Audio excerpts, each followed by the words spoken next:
Olá pessoal, bem-vindos ao número 7 sobre espectroscopia vibracional. Essa é a última aula desse tópico e depois de tudo que nós vimos, nós vamos para a parte prática da parte de espectroscopia vibracional, que é a interpretação de espectros. A espectroscopia vibracional ela pode ser usada de forma quantitativa ou qualitativa, mas para se fazê-la de modo quantitativo, ou seja, mensurar uma quantidade de alguma coisa utilizando esta espectroscopia, antes tem-se que fazer a parte qualitativa, que é o que? Analisar as ligações químicas que estão presentes na sua amostra, tá? Então a gente vai analisar de modo qualitativo todos os tipos de ligações químicas presentes nesse seu composto, nessa mistura. Às vezes é analisado também misturas de compostos. E para isso a gente tem que lembrar que é necessário utilizar uma janela e cada janela tem a sua faixa de operação. Lembrando que a janela é um material que é utilizado principalmente na espectroscopia na região do infravermelho, que é o suporte onde vai a sua amostra. Se você utiliza quartzo, você tem uma janela espectral, que é a região onde você consegue ter ali nenhuma banda do quartzo para poder analisar o material de interesse. Então ele fica aqui na região entre 15.600 e 2.700 centímetros a menos 1. Ou seja, é uma janela utilizada para análises em altas frequências. Já os compostos iônicos, fluoreto de cálcio, KBr, que é brometo de potássio, ou iodeto de césio, são utilizados para ter uma janela espectral na região do infravermelho médio a baixas frequências. Principalmente o iodeto de césio aqui, que ele é utilizado para baixas frequências. É o principal suporte quando se quer analisar baixas frequências. Mas mesmo assim não pega toda a região de baixa frequência, só até 220. Abaixo disso já tem-se interferência do suporte.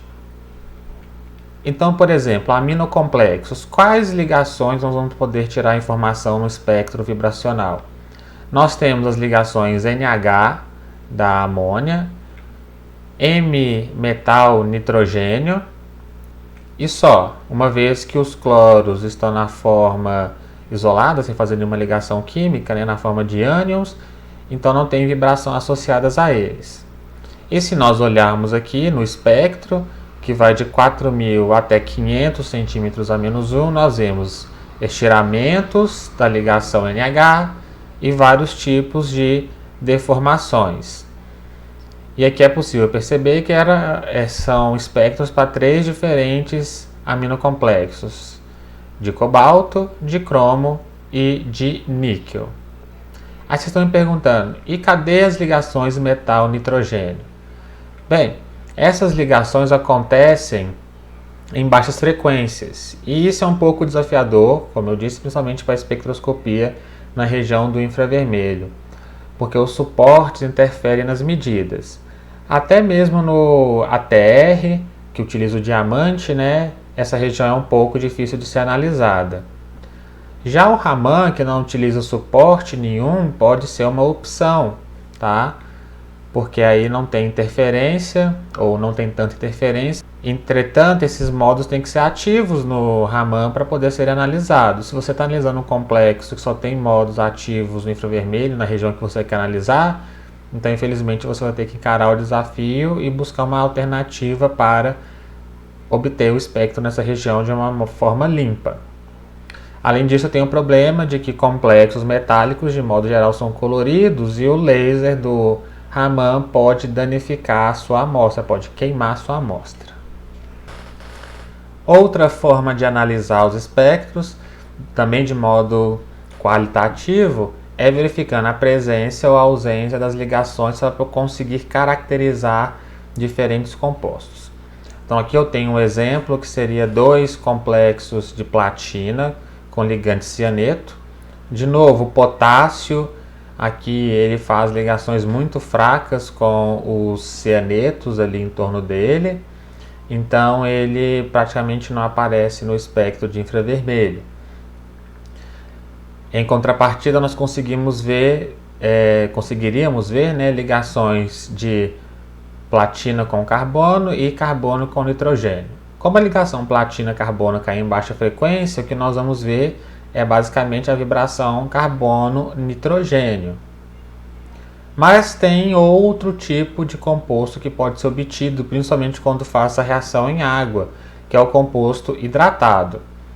Então, aqui tem os espectros dessas duas espécies, o composto hidratado e o não hidratado, e o que a gente consegue ver é que ambos têm essa banda muito fina e estreita aqui, perto de 2.000 centímetros a -1, que é a banda característica do estiramento do cianeto, da nitrila, né, C-tripla-N.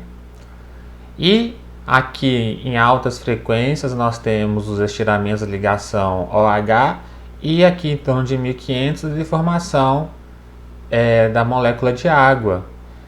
Então, fazendo uma simples análise qualitativa de quais ligações estão presentes, nós conseguimos diferenciar os dois compostos, o hidratado e o anidro, sendo então o composto 1, né, o composto anidro, aqui em vermelho, e o pontilhado, o composto 2, o complexo hidratado. De modo geral, para se fazer a análise dos compostos, a gente busca uma tabela com as frequências associadas às ligações mais comuns, que aí vai ter associado quais grupos, quais tipos de ligações químicas acontecem em cada frequência. E aí nós tentamos associar essas ligações químicas com a possibilidade de ter ou não no nosso complexo ou no nosso composto a ser analisado.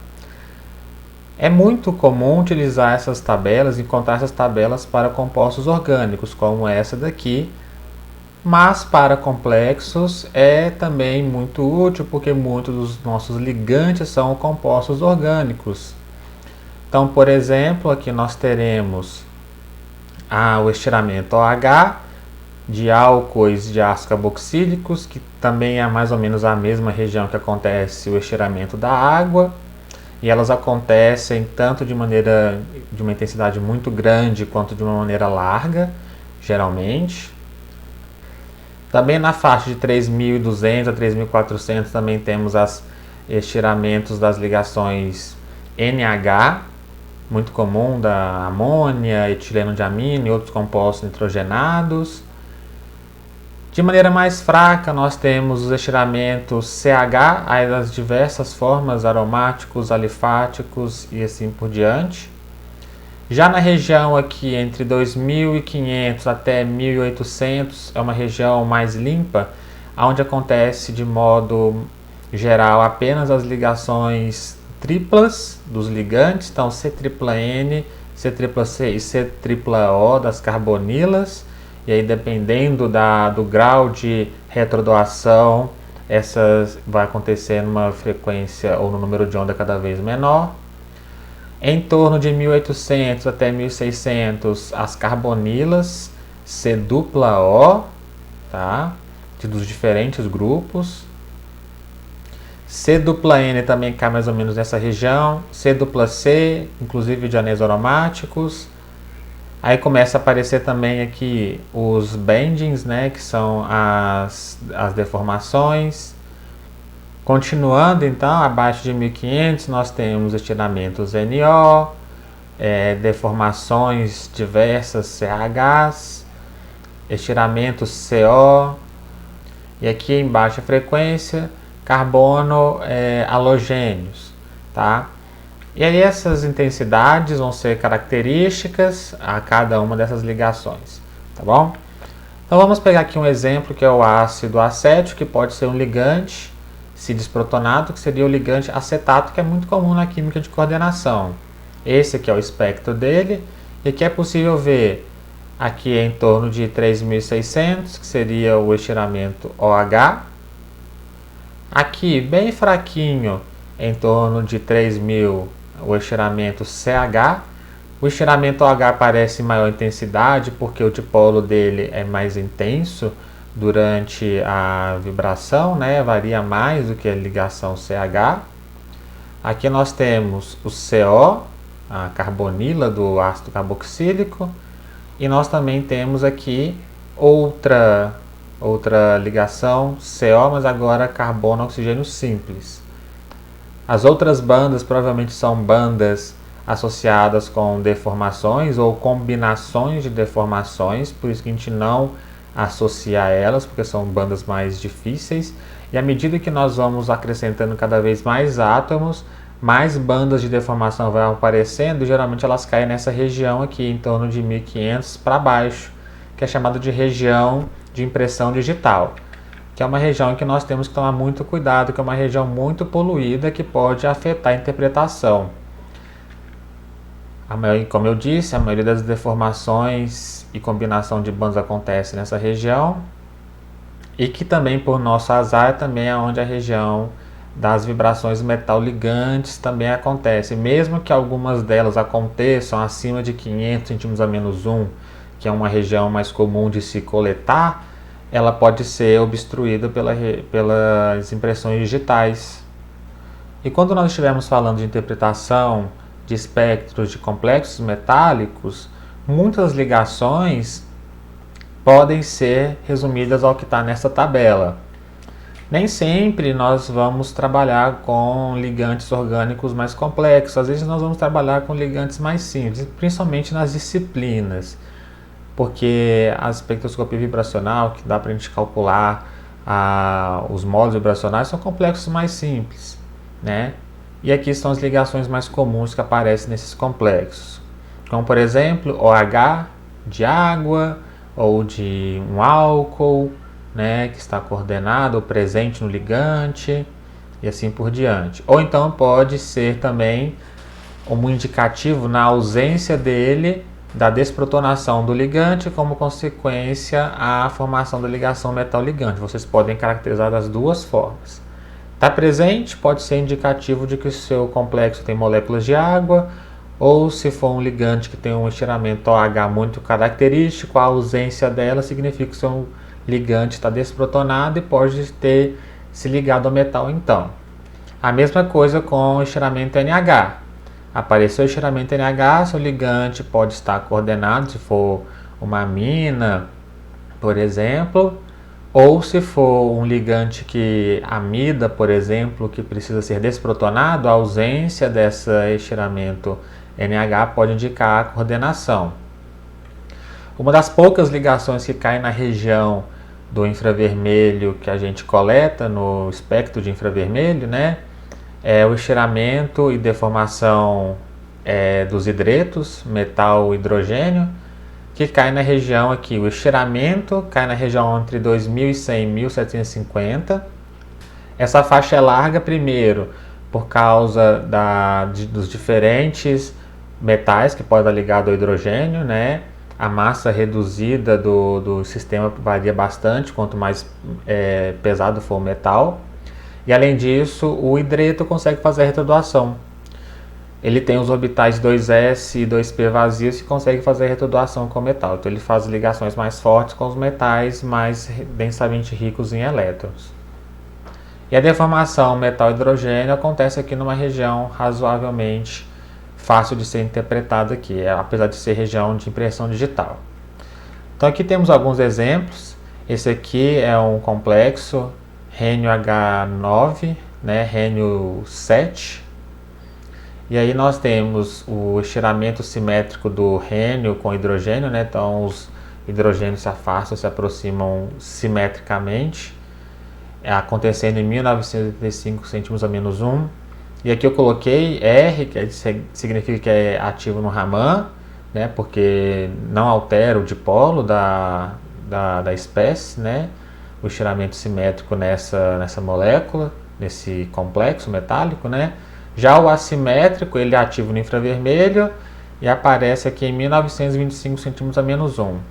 E uma das deformações, porque esse complexo tem várias bandas no espectro, escolhi uma delas, que é a mais intensa, que é de Wogin, que acontece em 991 centímetros a menos 1. Outro exemplo seria esse daqui, o tetrahidrido ferro 4, que tem geometria tetraédrica e cai no grupo TD. Então, assim como o permanganato e o metano que nós fizemos, ele tem 4 vibrações, o estiramento simétrico, o assimétrico, a deformação simétrica e uma assimétrica. As deformações simétricas e estiramento simétricos são ativos no Raman, enquanto os modos assimétricos no infravermelho. O ferro aqui, né, ele, devido à massa menor do que o rênio, né, acontece o estiramento em 2038 centímetros a menos 1, né, enquanto 1900 e alguma coisa para o rênio, e as deformações em 837 820. Partindo agora para as ligações triplas, o cianeto ou qualquer ligação tripla, C-tripla-N dos ligantes, ela acontece aqui em torno de 2200 até 2000. Geralmente as nitrilas de ligantes que não estão envolvidas em retrodoação próximo de 2200 e com retrodoação próximo de 2000. E as carbonilas, monóxido de carbono coordenado, pode chegar a ter número de onda próximo a 1800 se for uma retrodoação muito forte, e livre ou uma retrodoação muito fraca próximo de 2200. Então, por exemplo, aqui nós temos o hexacianoferrato 3 de potássio, que tem o estiramento carbono-nitrogênio aqui acontecendo em 2119 centímetros a menos 1. E eu trouxe algumas outras informações. Aparece também o estiramento ferro-carbono 512, é um estiramento um pouco mais intenso, por isso que dá para poder se destacar ele da região de pressão digital. E também dá para, esse aqui já é uma região de baixa frequência, a deformação da ligação ferro-carbono-nitrogênio, que acontece em 388 centímetros a menos 1. Então aqui nós já temos um complexo com uma diversidade de ligantes maior. Temos monóxido de carbono, hidrogênio, cloro e trifenilfosfinas. E nesse complexo nós podemos destacar a ligação rutênio-hidrogênio, que ela acontece na região do infravermelho médio, em 2020 centímetros a menos 1, e a região do estiramento da carbonila, monóxido de carbono coordenado, em 1916 centímetros a menos 1. A ligação rutênio-cloro, rutênio-carbono e rutênio-fósforo acontece em baixa frequência, mas geralmente esses espectros eles foram reportados há mais tempo, né? E não era o foco dos trabalhos, por isso que a maioria deles não traz esse tipo de informação, principalmente devido à dificuldade de fazer espectros em baixa frequência. E aí, para caracterizar esses complexos, geralmente as pessoas investem em outras técnicas para poder visualizar essas ligações que não seja a espectroscopia na região do infravermelho. Seguindo então, nós temos agora esse complexo de vanádio que nós podemos analisar algumas coisas interessantes nele. Porque depois das ligações triplas, diminuindo a frequência e o número de onda, nós temos ligações duplas aparecendo nos espectros, né? Então, C-dupla-N e C-dupla-C, elas vão aparecer lá no espectro. Eu vou dar mais importância para a ligação C-dupla-N, que seriam as bases de Schiff, que é um tipo de ligante muito comum na química de coordenação. Então, a ligação C-dupla-C, ela acontece lá em 1614, com uma intensidade grande que dá para ser bem diferenciada das demais. O complexo em si não tem ligações OH, porque o grupo fenol ele foi desprotonado, mas ele tem moléculas de água de cristalização. Então, o estiramento que acontece em 3.444 centímetros a menos 1 é referente às moléculas de água. E aproveitando, aqui aparece outro tipo de ligação que aparece na região do infravermelho também, que dá para ser identificado, que seria as ligações metal dupla O. Essas ligações, que seriam os óxidos, né? Elas aparecem ali na região mais ou menos em torno de 1.000 a 800 centímetros a menos 1, dependendo do metal. E para o óxido de vanádio, né, V dupla O, apareceu aqui em 840 centímetros a menos 1. Essas ligações metal-ligante ou uma ligação muito específica, enxofre, cloro, ou outras ligações não tão específicas, mas que aparecem com menos frequência, que não aparecem nos ligantes, como por exemplo enxofre, duplo enxofre e assim por diante, vocês encontram nos livros textos, principalmente na referência 4 desta aula, que é o livro do Nakamoto, tá? Vocês vão no índice remissivo, procura qual tipo de ligação química vocês querem e aí ele fornece para vocês um estudo bem aprofundado, que não traz apenas a região onde essas vibrações acontecem, como também traz algum estudo falando algum efeito, quando coordena, se aumenta ou diminui a frequência, por que isso acontece, quando tem substituintes, o que acontece com o número de onda, e assim por diante. É muito interessante esse livro, vale a pena para vocês fazer análise de espectros. Mas voltando aqui agora, vamos à sequência. Depois que analisamos as ligações C-dupla-N, vamos falar das ligações C-dupla-O. Então as ligações C-dupla-O elas acontecem em 1800, próximo de 1800, para as carboninas livres de cetonas e aldeídos. E quando está coordenado, por exemplo, neste complexo, o acetato está coordenado ao cobre, né, em torno de 1650. Quando tem ácidos carboxílicos coordenados, também associado com a ligação C-dupla-O, também vai aparecer uma vibração assimétrica do grupo carboxilato, OCO, entre 1450 e 1350, que ela é bem visível, ela está aqui, ela se destaca bem, assim como a ligação C-dupla-O, as duas se destacam muito devido à grande diferença de eletronegatividade carbono-oxigênio, tá?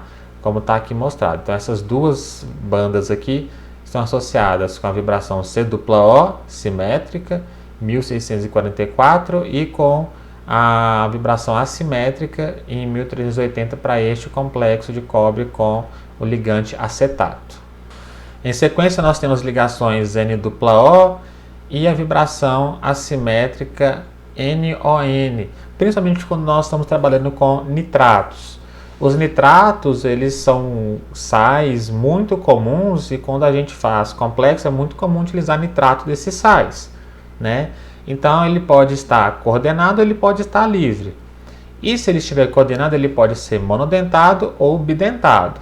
Então nós temos algumas vibrações associadas a esses grupos nitratos. E a vibração simétrica da ligação NO é muito interessante, que ela, quando está livre, acontece aqui em torno de 1050. Mas quando ela se coordena, acontece um fenômeno que ela passa a acontecer em 1550 a 1300. Aumenta a frequência de oscilação ao invés de diminuir, tá? Não vou entrar em detalhes aqui do efeito que acontece, é só informando a vocês que quando coordena o número de onda aumenta ao invés de diminuir. Já a vibração assimétrica, ela fica basicamente fixa aqui, em torno de 1400, tanto livre quanto quando você está coordenado. Então se você tem um ligante, um complexo, e quer saber se o nitrato está livre ou coordenado, você primeiro identifica a vibração assimétrica para ter certeza que tem nitrato na sua amostra e depois verifica se a banda está em torno de 1050 ou se ela está aqui na região de frequências maiores, que ela vai dizer para você que se está coordenado, como é o caso desses dois complexos. A vibração aqui acontece em 1515 e aqui em 1531, enquanto que a assimétrica aqui em 1385 e aqui 1261.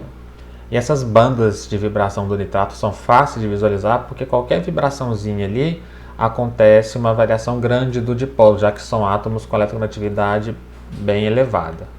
E por fim nós temos os grupos S-dupla-O. Eles são comuns nos sulfatos e nos sulfóxidos, como por exemplo aqui no dimetilsulfóxido, que é um ligante, um solvente muito comum e às vezes ele está como molécula de cristalização e às vezes ele acaba se coordenando. Em ambos os casos ele aparece aqui em torno de 1100 cm-1 e também é uma banda bem intensa, fácil de visualizar. No ligante livre ele aparece aqui em torno de 1055 cm-1. Quando ele está coordenado nesse complexo de níquel, ele aparece uma banda em 955 cm-1. E no paládio em 1116. Aí vocês podem estar se perguntando assim, por que com o paládio, que é um átomo mais pesado, a frequência de oscilação é maior do que quando está ligado no níquel, que a massa é menor? Isso porque o enxofre já é o átomo mais pesado dentre os dois. Você está acrescentando massa indiretamente no átomo mais pesado, então isso não faz muita diferença. Já aqui você está acrescentando massa no átomo mais leve, e isso acaba tendo uma diferença grande lá na vibração. E aí, quando você não tem uma tabela, você quer comparar dois complexos parecidos, você pode analisar, por exemplo, a massa do ligante ou a massa do metal que está sendo ligado ali, para poder ver o que acontece o fenômeno do deslocamento das vibrações para maior ou menor comprimento de onda. Tomar muito cuidado com a região de pressão digital sempre, tá?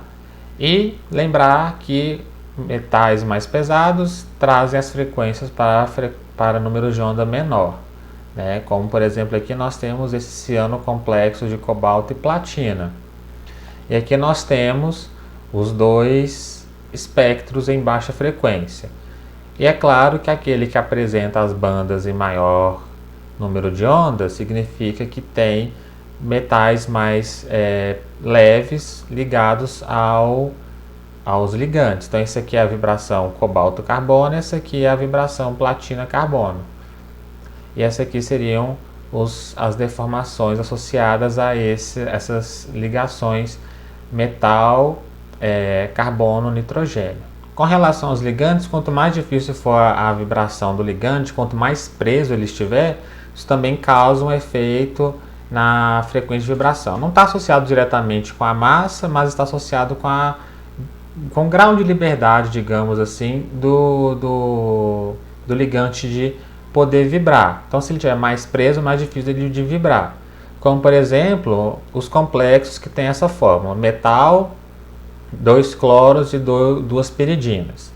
Então, ele pode se apresentar desta forma, tetraédrica, ou então dessa forma aqui, um complexo, né, octaédrico, que divide 2 os cloros com 2 metais vizinhos.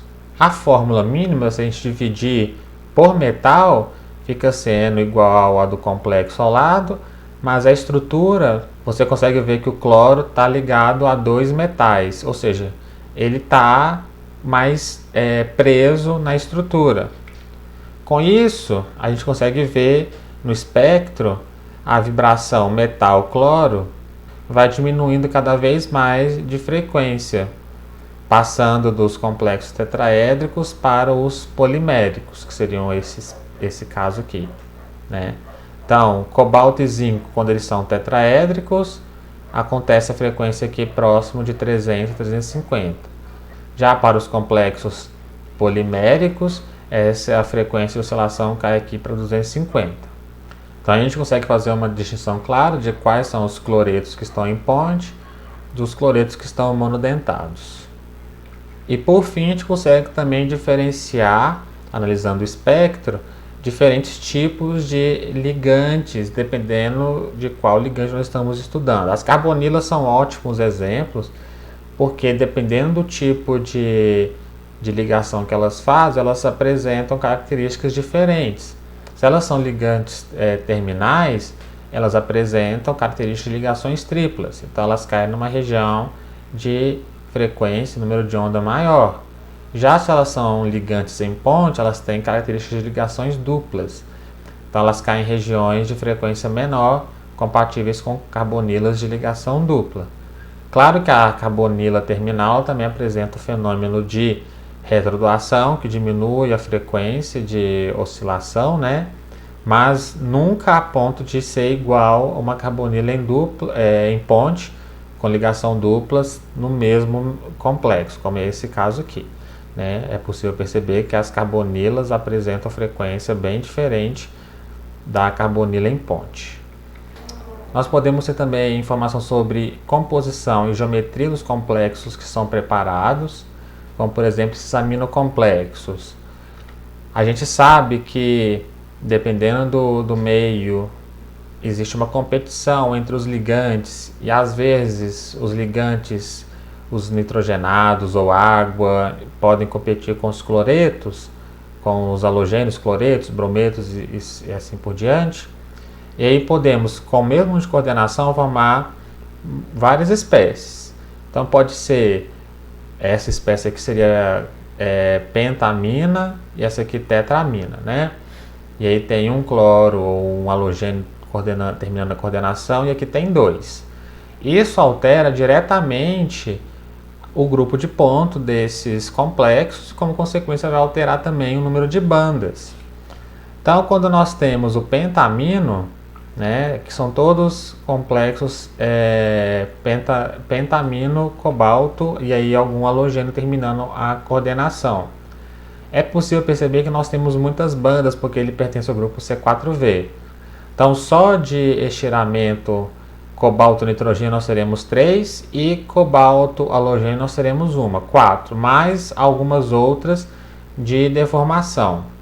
Já os complexos tetramino, e aí a coordenação termina com outros 2 halogênios em trans, pertence ao grupo D4H, que é muito mais simétrico, ele tem pouquíssimas bandas. Ele tem 2 bandas de estiramento mais 3 de deformação. Então, analisando apenas o formato do espectro, a gente consegue definir quem que é um e quem que é outro. Então, aqui nós conseguimos também verificar aquilo que eu mostrei nos últimos 2 slides. A frequência de oscilação cobalto-halogênio vai diminuindo à medida que vai aumentando a massa do halogênio que está ligado, porque quanto maior a massa, maior vai ser a massa reduzida ali do sistema e, como consequência, menor vai ser a frequência de oscilação. Isso afeta também indiretamente o estiramento cobalto-nitrogênio, mas não com tanta intensidade. Em contrapartida, afeta diretamente as vibrações de deformação, porque geralmente elas envolvem esses halogênios. A mesma coisa vai acontecer aqui, porque não depende da geometria, e sim é um efeito da massa, e a massa independe da geometria de onde ele está se ligando, né? Aqui é um outro exemplo que nós conseguimos identificar também os 2 isômeros. Então aqui nós temos o isômero cis e o isômero trans. E é possível perceber que o isômero trans ele é mais simétrico, então ele apresenta menos bandas do que o isômero cis, que é menos simétrico e apresenta mais bandas. E aqui é possível perceber, veja, o isômero trans era previsível que tivesse 2 bandas de estiramento e mais algumas de deformação. 2 no infravermelho e 2 no Raman, enquanto que o isômero cis seriam 4 no infravermelho e mais algumas de deformação. Nem colocou no Raman, que provavelmente seriam as mesmas. Então aqui é possível perceber o espectro com o zoom aqui nessa região de baixa frequência, para ficar mais fácil de visualizar. E é possível perceber aqui os estiramentos paládio-nitrogênio e paládio-cloro. E é possível perceber que em trans é apenas uma banda, enquanto que em cis aconteceu a duplicação dessas bandas de estiramento. Então, pessoal, com isso a gente termina. Fizemos um abrangente aqui de vários espectros e como interpretar algumas informações. E eu espero que vocês consigam agora, com essas informações, prever algumas frequências de vibração, analisar as vibrações de complexos, de compostos mais simples e fazer a interpretação de espectros de alguns desses compostos e complexos. É isso, bons estudos e até a próxima.